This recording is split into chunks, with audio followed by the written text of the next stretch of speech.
नमस्कार, मैं हूं आपके साथ पूर्णिमा मिश्रा। हमारे खास प्रोग्राम क्या कहते हैं नरेंद्र मोदी में आज आपको सुनवाएंगे पीएम मोदी का वो ऐतिहासिक भाषण जो उन्होंने 26 अप्रैल 2024 को बिहार के अररिया में दिया। अपने भाषण में प्रधानमंत्री ने कहा कि आज देश में राजनीति की दो मुख्य धाराएं बन गई हैं।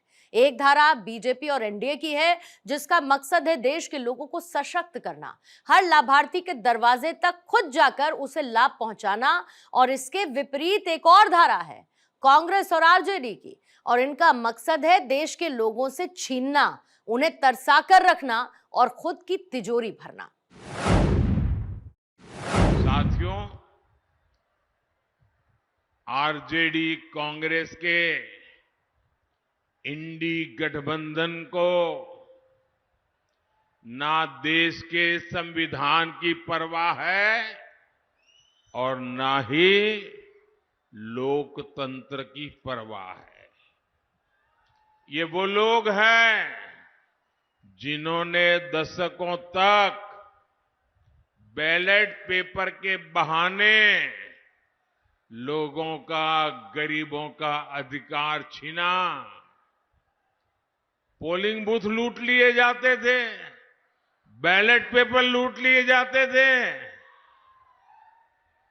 बिहार के लोग साक्षी हैं कि कैसे आरजेडी कांग्रेस के शासन में चुनावों में मतदान पत्र, बैलेट पेपर लूटे जाते थे। इतना ही नहीं, गरीबों को तो वोट डालने के लिए घर से बाहर भी नहीं निकलने दिया जाता था। मेरे दलित भाई बहन, मेरे पिछड़े भाई बहन, उनको तो डंडे के चोट पे घर के बाहर निकलना मना कर दिया जाता था। अब जब गरीबों को, देश के ईमानदार मतदाता को ईवीएम की ताकत मिली है, तो ये जो चुनाव के दिन लूट चलाते थे, वोट हड़प करने के खेल खेलते थे, इन लोगों से बर्दाश्त नहीं हो रहा था। अभी भी वो परेशान है और इसलिए उनका दिन रात यही काम रहता है, कैसे भी करके ईवीएम हटना चाहिए, ये बटन दबाने वाला खेल बंद होना चाहिए। यही उनका खेल चल रहा है। इंडी गठबंधन के हर नेता ने ईवीएम को लेकर जनता के मन में संदेह पैदा करने का पाप किया है। लेकिन आज देश के लोकतंत्र की ताकत देखिए, बाबा साहब आंबेडकर के संविधान की ताकत देखिए। आज सुप्रीम कोर्ट ने अभी 1-2 घंटे पहले ही मतपेटियों को लूटने का इरादा रखने वालों को ऐसा गहरा झटका दिया है, ऐसा गहरा झटका दिया है कि उनके सारे सपने चूर चूर हो गए हैं। आज उच्च न्यायालय ने, सुप्रीम कोर्ट ने साफ साफ कह दिया है कि बैलेट पेपर वाला पुराना दौर वापस लौट करके नहीं आएगा। आज जब पूरी दुनिया भारत के लोकतंत्र की, भारत की चुनाव प्रक्रिया की, भारत के चुनावों में टेक्नोलॉजी के उपयोग की वाहवाही करती है, तारीफ करती है, तब ये लोग अपने निजी स्वार्थ के लिए बदनीयत से ईवीएम को बदनाम करने पर लगे पड़े थे। इन्होंने लोकतंत्र के साथ लगातार विश्वासघात करने की कोशिश की है। लेकिन आज इन्हीं लोगों को देश की सर्वोच्च अदालत ने, सुप्रीम कोर्ट ने ऐसा करारा तमाचा मारा है, ऐसा करारा तमाचा मारा है, ये अब मुंह ऊंची करके देख नहीं पाएंगे जी।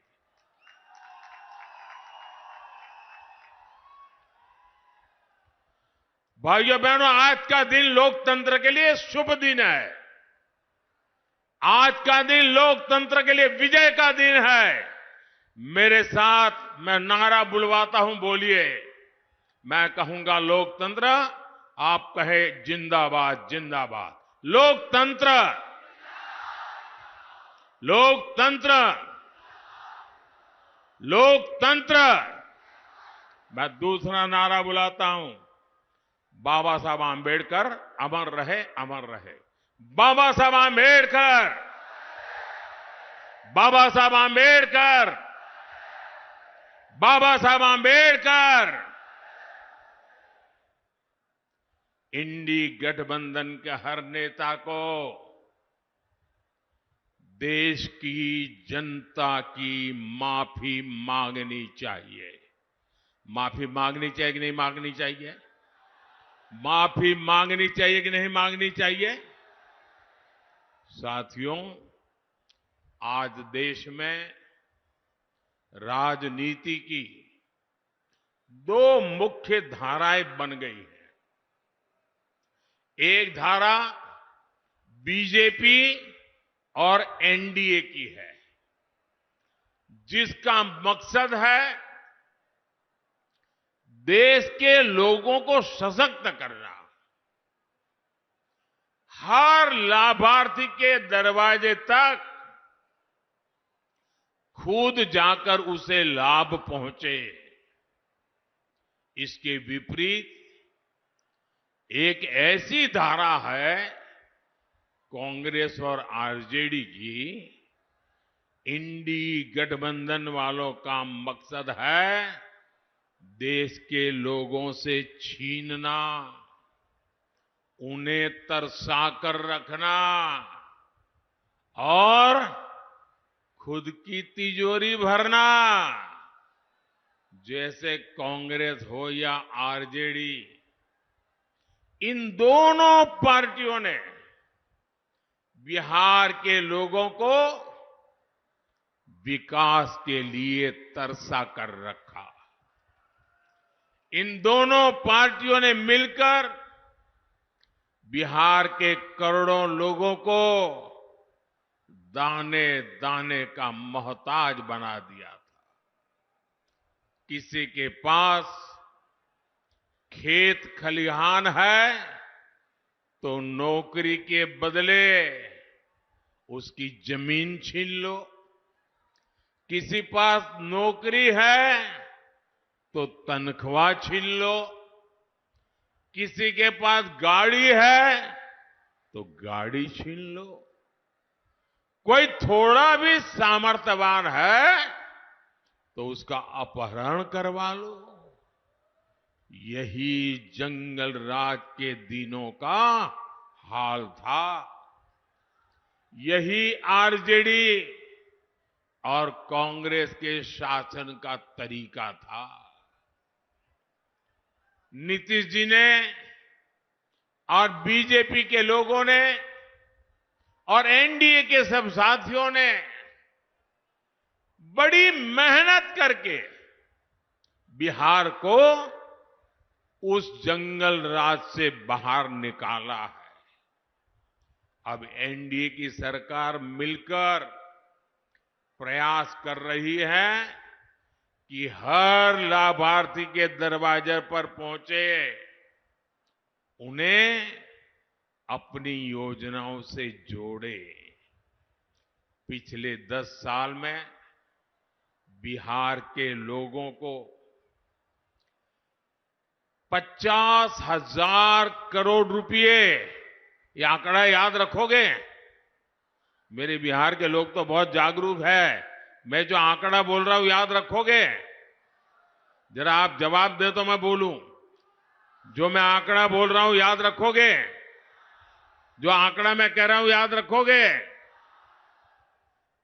50,000 करोड़ रुपए से ज्यादा डायरेक्ट बेनिफिट ट्रांसफर के तहत सीधा दिल्ली से आप सब लोगों के खाते में भेजे गए हैं। 50,000 करोड़ रुपया।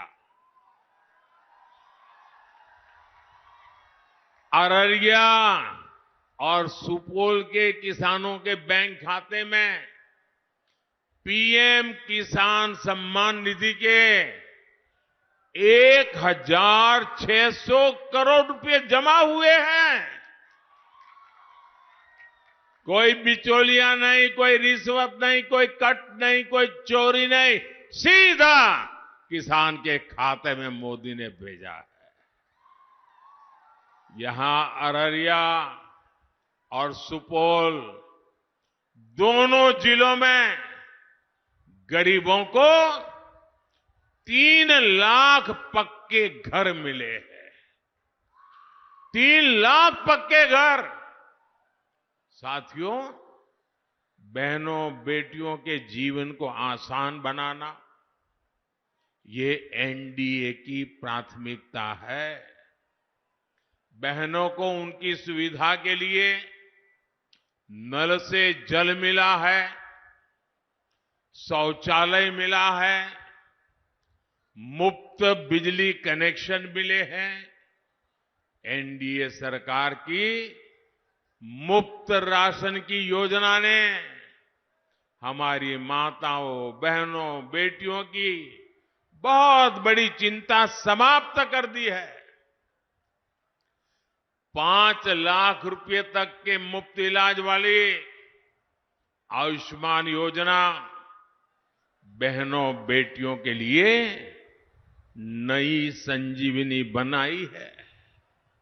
भाइयों बहनों, हम लोग तो जानते हैं अपने परिवारों में, क्योंकि मैं भी तो आप ही की तरह बिल्कुल सामान्य परिवार से, गरीब परिवार में पैदा होकर के आया हूं।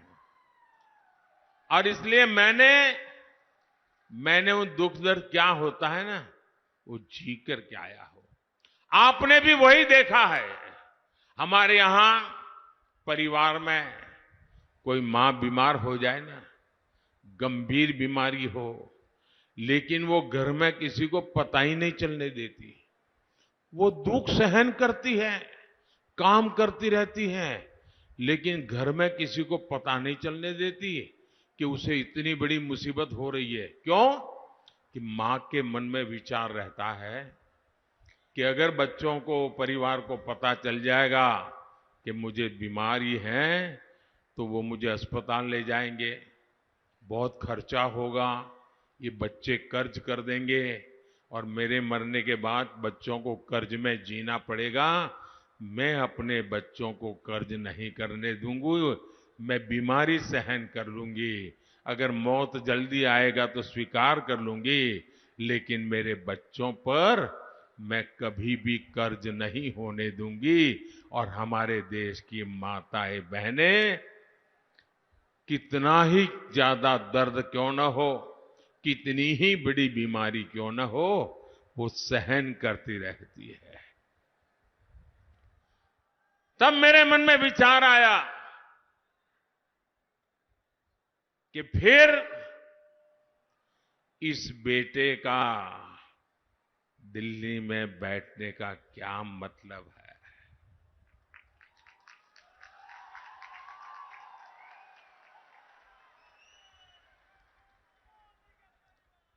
अगर गरीब का बेटा दिल्ली में बैठा है, आपका बेटा दिल्ली में बैठा है, तो हर मां मेरी मां है।